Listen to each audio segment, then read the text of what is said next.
Oh, just look at this. Yeah, it's such a bad hair day, the beanie's staying. So today I wanted to talk about confidence because, believe it or not, I'm not this confident in real life. So I lost my therapist about 2 weeks ago. Basically, she said she couldn't help me anymore, and in a sort of, well, fuck you, I quit sort of way, I'm just trying to sort of power through and do the best I can by myself, which is probably not a great way around it, but it seems to be working so far. Basically, the reason I started vlogging again not only was because of my friends, but because I wanted to sort of try and boost my confidence. And by talking to camera, it sort of helps because I'm putting on this persona of an entertainer. And it sort of creeps into everyday life. You know, I'm not saying that I'm imagining there's a camera following me around everywhere, but when I need to be confident, I've got this persona set. I have this person that's able to just talk for however long and not be able to edit themselves properly. Quite literally, sometimes I had a phone call about a job interview a couple of days ago, and I managed to babble for a bit, but let's hope that works out.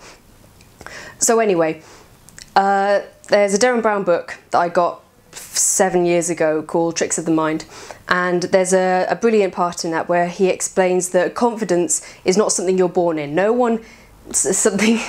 Confidence isn't something you're born as. No one is a confident person. You have confidence, you are not a confident person. That's not how it works, if that makes any sense.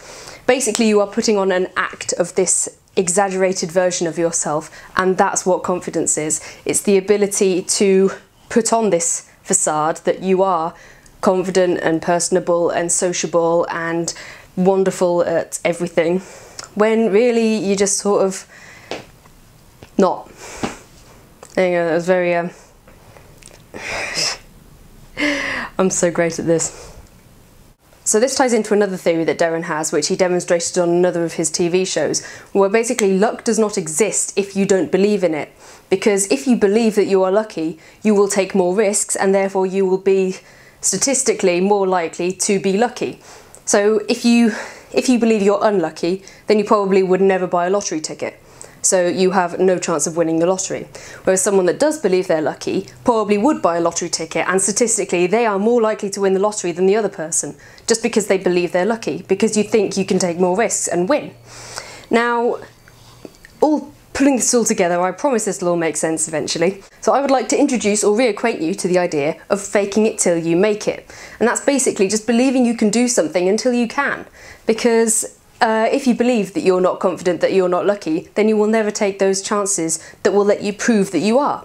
Whereas if you believe you are, then you're going to go out there and prove it to someone else. And eventually it'll just build up and build up and build up until you will become confident. I know I'm contradicting myself when I said there's no such thing as a confident person before, but because you feel like you can take on the world, then chances are you probably could. And there's no harm in trying, right? What's the worst that can happen? Girl says no, pfft, there's more girls. I don't know why that was the first example that I jumped to. I'm really sorry. I'm not that kind of person, honestly, I swear.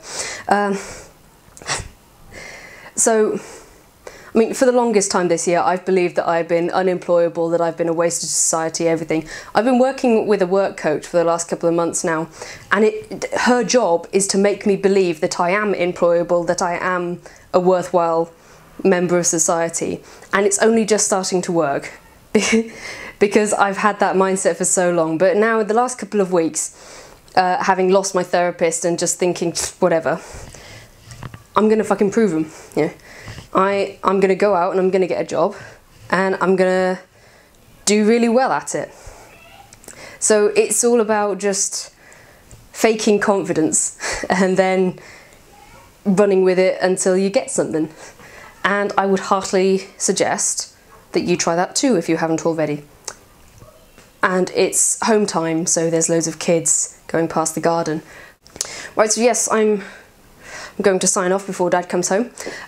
If you want to check out my friends' videos, do so there. If you want to check out Bad Fan Fiction, now that it's got its own channel there. And thanks for watching if you did, thanks for nothing if you didn't. I will see you next week.